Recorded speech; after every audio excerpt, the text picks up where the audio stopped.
Hi everyone, welcome to your News channel. So today we are going to see some of the important drugs and their antidotes.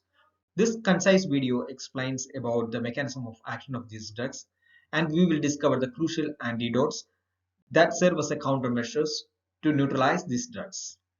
So let us go to the first drug, paracetamol. So one of the most commonly used drugs, and the antidote is N-acetylcysteine.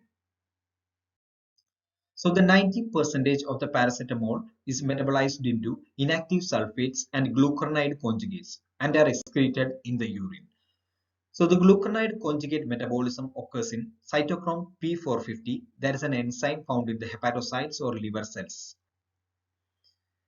And the glucuronide conjugate metabolism produces N-acetyl P-benzoquinolamine or NAPQI.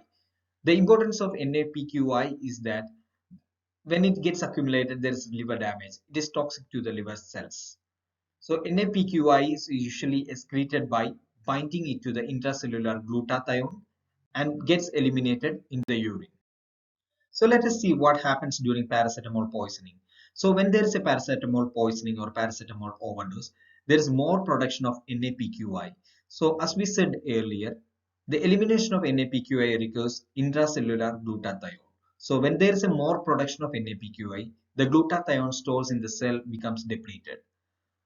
So as we said earlier, the NAPQI is toxic to the liver cells and accumulation of NAPQI results in liver damage. Let us see what is the role of N-acetylcysteine in treating paracetamol overdose. The role of N-acetylcysteine is that it restores the intrahepatic glutathione. So there is elimination of NAPQA can occur when we administer N-acetylcysteine. So what happens when we give N-acetylcysteine? It increases the level of cysteine. Cysteine is needed for the formation of glutathione. So when we give N-acetylcysteine, it replenishes the level of glutathione so that the NAPQI elimination occurs from the body. So let us see the next drug, aspirin or acetyl salicylic acid.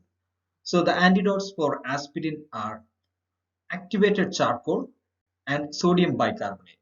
So let us see how these antidotes works against aspirin overdose. So the charcoal reduces the absorption of aspirin into the blood, and charcoal binds to aspirin and it gets eliminated in the feces. Another antidote used is sodium bicarbonate.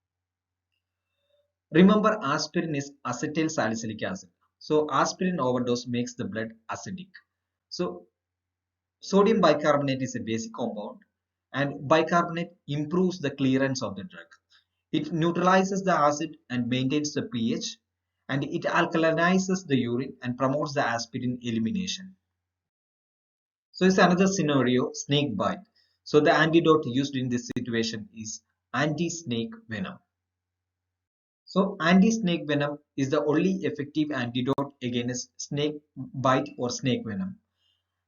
It contains immunoglobulins and it binds to the venom toxin and it neutralizes its effects. So the next drug is warfarin and its antidote is vitamin K. So warfarin is vitamin K antagonist and it limits the activity of vitamin K epoxide reductase.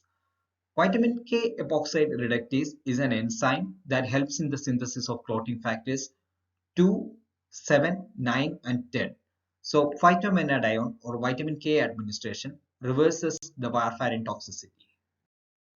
So the next drug is heparin and the antidote of heparin is protamine sulfate. So as we know, heparin is an anticoagulant.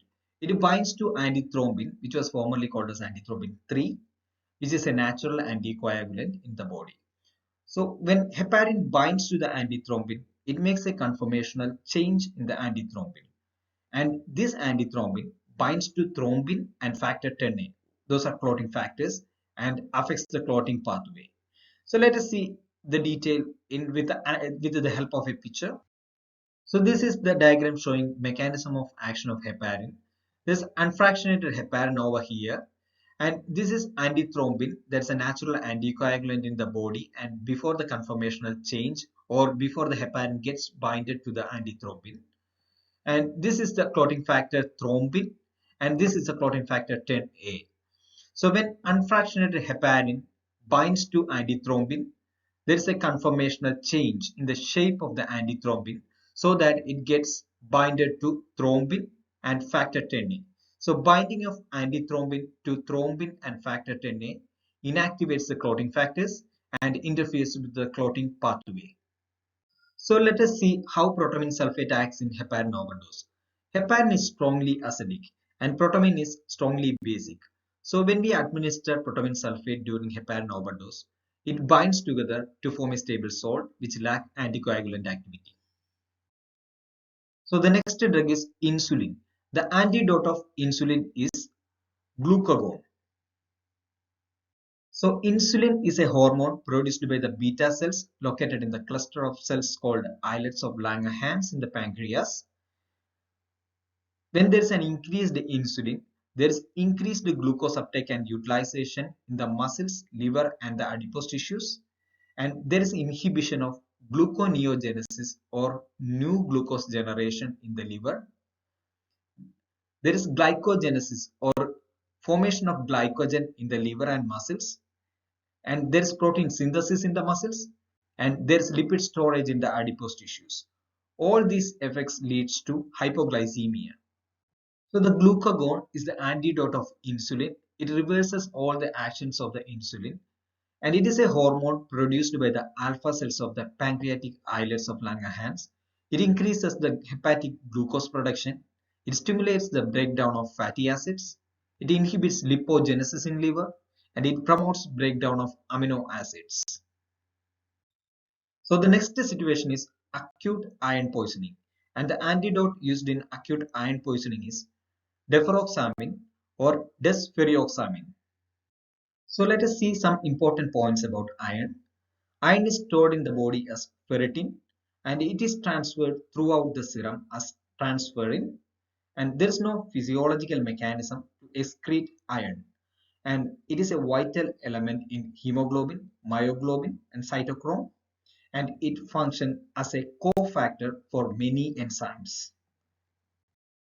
Deferoxamine chelates free iron, iron in transit between transferrin and ferritin, hemosiderin, and ferritin. But the affinity towards hemosiderin and ferritin is very low.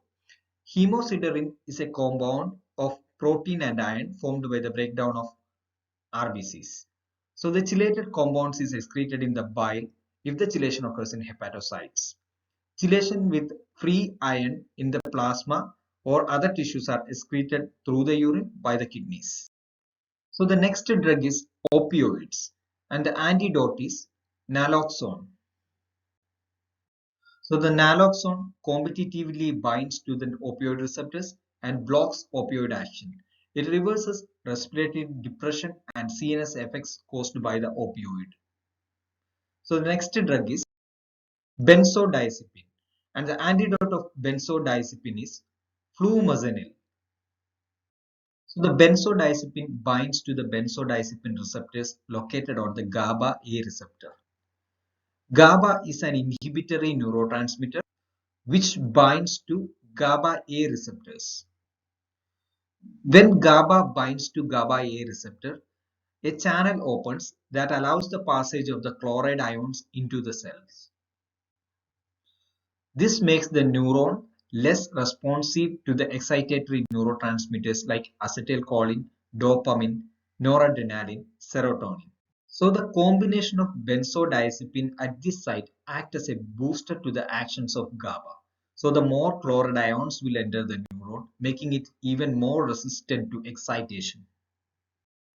So this is a diagram showing GABA A receptor. So this is GABA. When GABA binds to the GABA A receptor, a chloride channel is open so that more chloride comes inside the neuron, making it less excitatory. So when there is a benzodiazepine, benzodiazepine binds to the benzodiazepine receptor so that further more chlorides comes inside the neuron, making it even less excitatory or even more resistant to excitation. So the next drug is digitalis. And the antidote of digitalis is digoxin immune fab or digibind. So let us see the action of digoxin. Digoxin inhibits the sodium-potassium ATPase pump in the cardiac myocytes. So inhibition of sodium-potassium ATPase pump results in increased intracellular sodium. So to maintain homeostasis, calcium diffuses into the cell via calcium-sodium exchanger. And as a result, there is an increased level of calcium inside the cell that increases the myocardial contractility. So let us see the action of digibinding digoxin overdose or digoxin toxicity. So digibind binds to digoxin to form a complex. And this makes the digoxin unavailable to act at the sodium potassium ATPase pump. And this complex gets excreted in kidney. So till this time, we have seen some of the important drugs and their antidotes and the mechanism of action of these drugs. I hope you liked this video. And if you like this video, please like and subscribe to the channel so that you will be getting more updates when new videos are being uploaded. And I will come with the second part of this video on a next episode. Thank you for watching. Bye.